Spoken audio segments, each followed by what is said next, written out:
के दिन तो वाकई ये इंदौर के बारे में भाई साहब बता रहे थे और ये बात भी सही है। स्मार्ट सिटी, मेट्रो सिटी, स्वच्छ सिटी और अब तो ग्लोबल सिटी हो गई इंदौर। पूरी दुनिया के लोग इसको अलग से पहचानते। जब हमारी सरकार के साथ कई मामलों में बात निकलती है तो वो कहते हैं कि इंदौर स्वच्छता में आगे, इंदौर पता नहीं कितने कितने प्रकार से आगे बताते हैं। तो हमने कहा, हमारे बोला आप इंदौर में इन्वेस्टर समिट करो।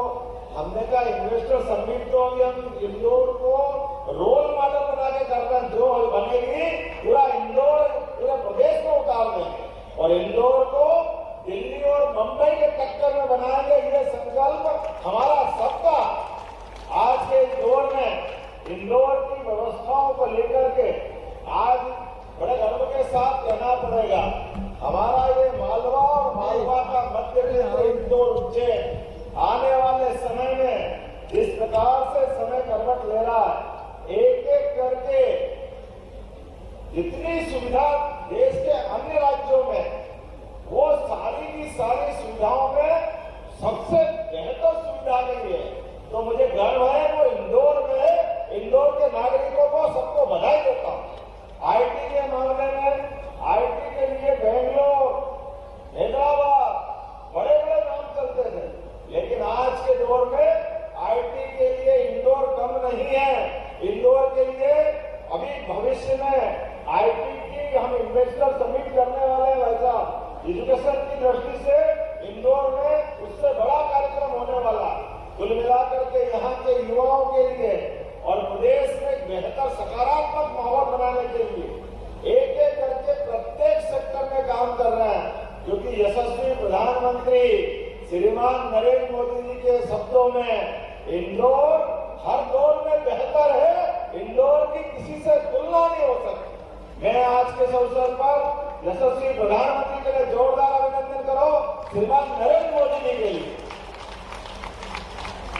जिनके माध्यम से हमने पखवाड़ा मनाने की शुरुआत की है कि पूरे प्रदेश के अंदर हमारे जन कल्याणकारी कामों को लेकर आगे बढ़ेंगे। तो मुझे इस बात पे फिर गर्व होगा, इंदौर में आमतौर पर हमारे लिए गंभीर नदी का पेयजल था, उसके बाद नर्मदा अगर सबसे पहले इंदौर में आई। बोलिए नर्मदे महारानी की। तो जब नर्मदा से इंदौर का आनंद आ सकता है तो पूरे प्रदेश के अंदर पार्वती, काली सिंध, चंबल एक एक करके सारी नदियां, 40 से ज्यादा नदियां हैं और सच्चे अर्थों में तो मध्य प्रदेश नदियों का मायका है। और जहां एक तरफ जब ये नदी जोड़ने की बात करते हैं, मैं जवाबदारी के साथ कहना चाहूंगा, स्वर्गीय भारत रत्न अटल बिहारी वाजपेयी के लिए जोरदार अभिनंदन करें। हमारे अपने नेता जिनने पहली बार कल्पना की नदी जोड़ो अभियान की, लेकिन कांग्रेस के लोगों ने इस बात का भी मजाक बनाया। बड़े दुख के साथ कहना पड़ रहा है, नदी से नदी जोड़ो, एक तरफ बाढ़ आ रही, एक तरफ सूखी नदी है, अगर मिला दो तो गलत क्या है? पानी तो दोनों तरफ पहुंचेगा, लोगों की जिंदगी में जल ही जीवन है। लेकिन इस बात का मजाक बनाया, हाई कोर्ट, सुप्रीम कोर्ट पता नहीं कहां उलझाया। लेकिन मुझे इस बात की प्रसन्नता है, अब यशस्वी प्रधानमंत्री श्रीमान नरेंद्र मोदी जी की सरकार है। एक बार फिर उनका अभिनंदन करें नरेंद्र मोदी जी के माध्यम से। मध्य प्रदेश देश की दुनिया के अंदर पहला राज्य बन रहा जो एक साथ 2 नदी जोड़ो अभियान का काम कर रहा है। एक नदी जोड़ो अभियान केन बेतवा जो बुंदेलखंड की पूरी धरती को हरियाणा और पंजाब की तरह आनंद में डुबाएगा। वहां की जमीन हरियाली से अपनी चादर ओढ़ करके बुंदेलखंड को हरा भरा करेगी। और पार्वती, काली सिंध, चंबल, ये तो मालवा की बेटी है। मालवा के माध्यम से राजस्थान के साथ ही 20 साल तक सुप्रीम कोर्ट, हाई कोर्ट कहां मुकदमे नहीं लड़े गए। बड़े दुर्भाग्य के साथ देना पड़ रहा है। अरे राजस्थान में पानी की कमी है और मध्य प्रदेश से जाने वाली नदी का पानी अगर मिल जाए तो गलत क्या है? कोई गलत हो सकता है क्या? लेकिन इस बात को भी हाई कोर्ट, सुप्रीम कोर्ट को उलझाया। मुझे इस बात की प्रसन्नता है, हमारी सरकार बनी और हमने निर्णय किया कि किसी भी हालत में राजस्थान और मध्य प्रदेश में ये समझौता होना चाहिए, जिसके बलबूते पर रतलाम, मंदसौर, इंदौर, उज्जैन, शाजापुर, देवास, राजगढ़, गुना, शिवपुरी, ग्वालियर, भिंड, मुरैना, श्योपुर, अरे इतने सारे जिलों, 11 जिलों को लाभ मिलेगा। जोरदार अभिनंदन करो अपने इस निर्णय के आधार पर।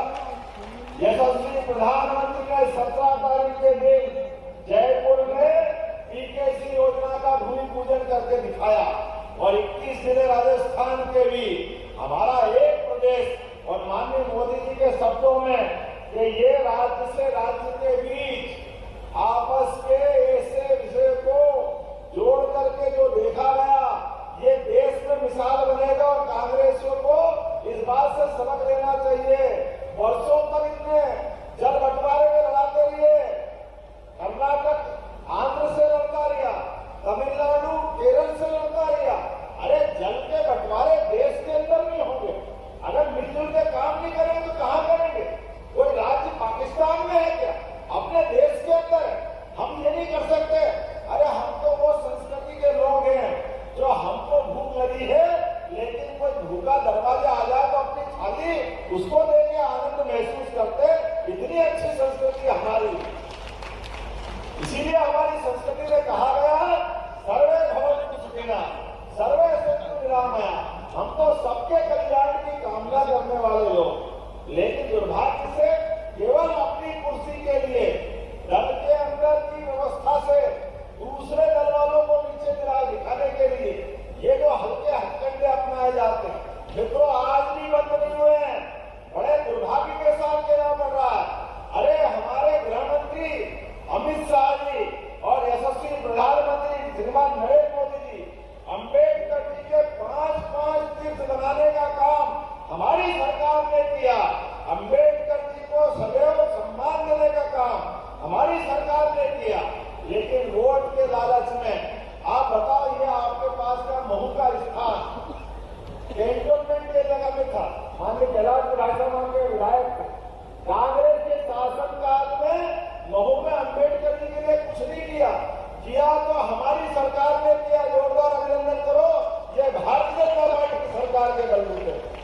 और केवल यहाँ नहीं, नागपुर, बंबई, उससे आगे बढ़कर इंग्लैंड में भी अम्बेडकर जी के लिए जिस स्थान पर अम्बेडकर जी 2 साल तक पढ़ करके अपना अध्ययन करते रहे, उस स्थान को भी खरीद करके नरेंद्र मोदी जी की सरकार में अमित शाह जी, मोदी जी ने मिलकर के उसको तीर्थ बनाया।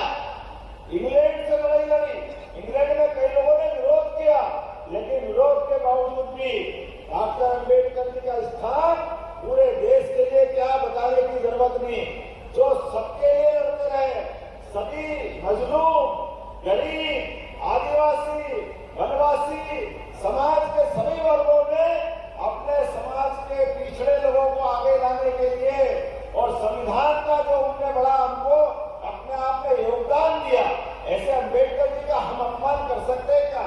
लेकिन कांग्रेस की सरकार क्या गई, कांग्रेस रोज नए षड्यंत्र लगाती, कभी संविधान का झूठा आरोप लगाती,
बिजली खंबालों से ये नहीं चलने वाला है।